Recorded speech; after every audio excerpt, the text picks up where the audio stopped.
नमस्कार दोस्तों, जय श्री राम। आज जो है ये पहले ये खाएंगे हम सोट।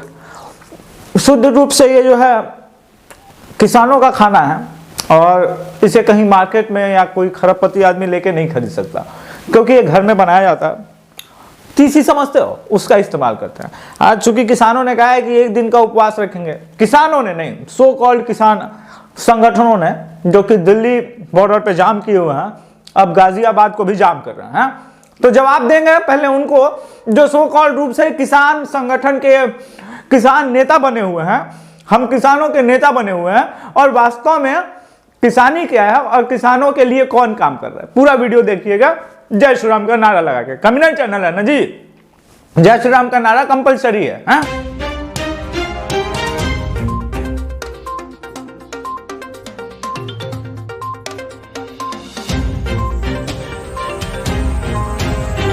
तो भाइयों, महाराष्ट्र के सबसे बड़ी किसान नेत्री के जो पिताश्री हैं, वो भी किसान नेता है कि सबसे बड़ी किसान नेत्री जो है वो सुप्रिया सुले हुई जी, उसके खेत में जो है करोड़ रुपए का बैगन लगा था। अब हम पूछना चाहते हैं सुप्रिया सुले से, ये जो बैगन तुम लगाई थी, तुम कौन से मंडी में बेची थी? दलालों को, बिचौलियों को बेच करके करोड़ रुपए का बैगन तुम बेची थी।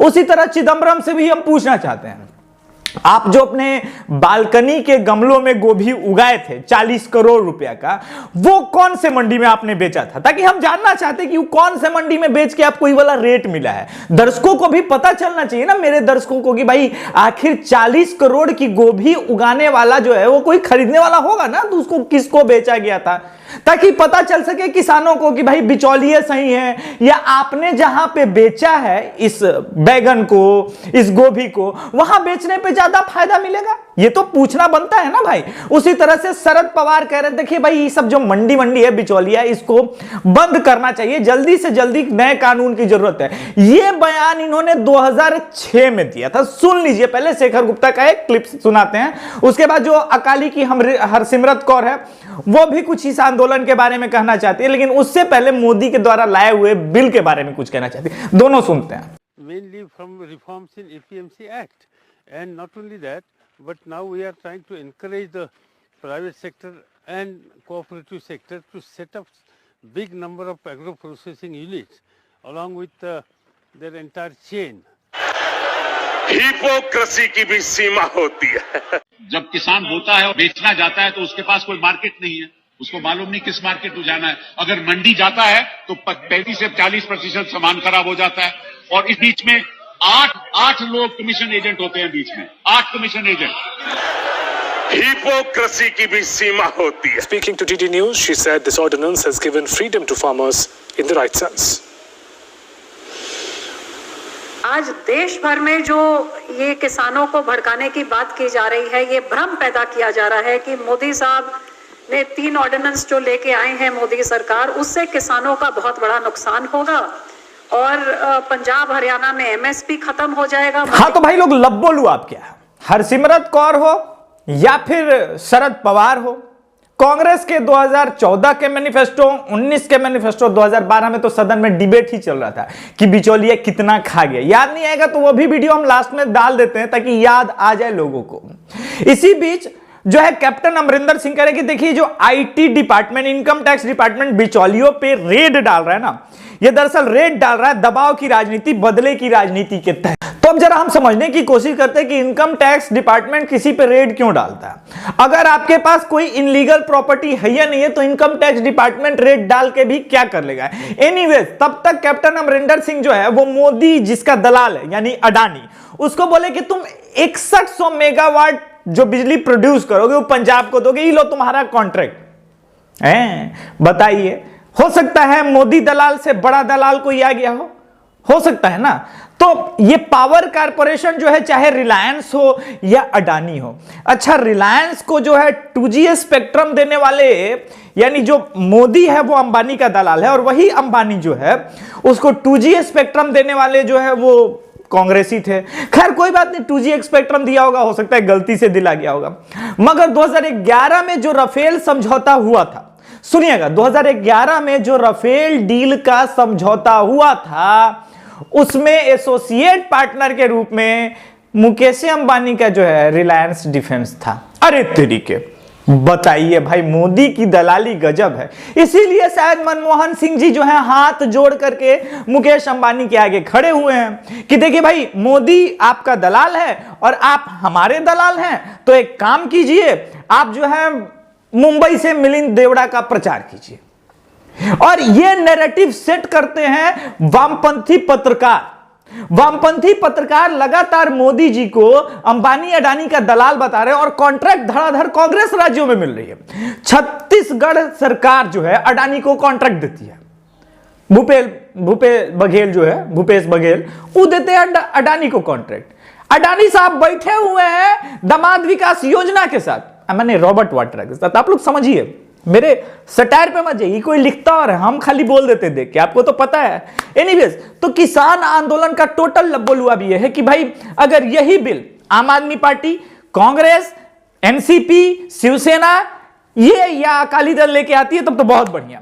राकेश टिकैत जो है ये बहुत बड़े किसान नेता है। 2014 में बीजेपी के कैंडिडेट के आगे जो है आरएलएलडी से 2014 में खड़े हुए थे, 9000 वोट मिला था। जीतने वाले सामने वाले को जो है वो वोट मिला था 5 लाख रुपए। उसी तरह एक और बड़े किसान नेता है, वो योगेंद्र यादव है।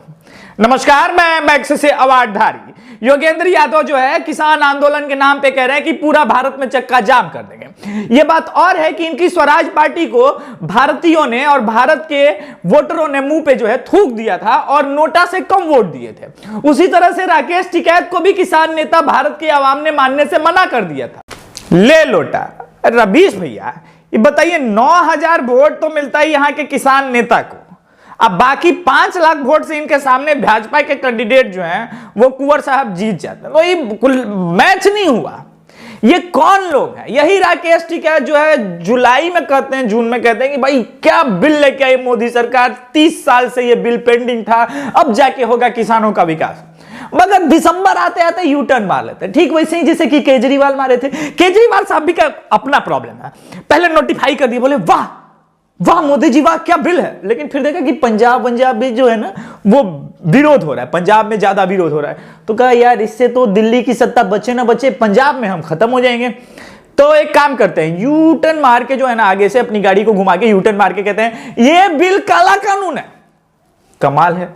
अब संजय सिंह रूबिका लियाकत के साथ डिबेट में ये बता नहीं पा रहे कि उन्होंने बिल को नोटिफाई क्यों किया था, लेकिन भाई इसी को तो कहते हैं। देखिए इस तरह के एब्सोल्यूट दोगलापन को ही इस देश की राजनीति कहते हैं। इस देश के राजनेता जो है वो किसानों का भला नहीं चाहते।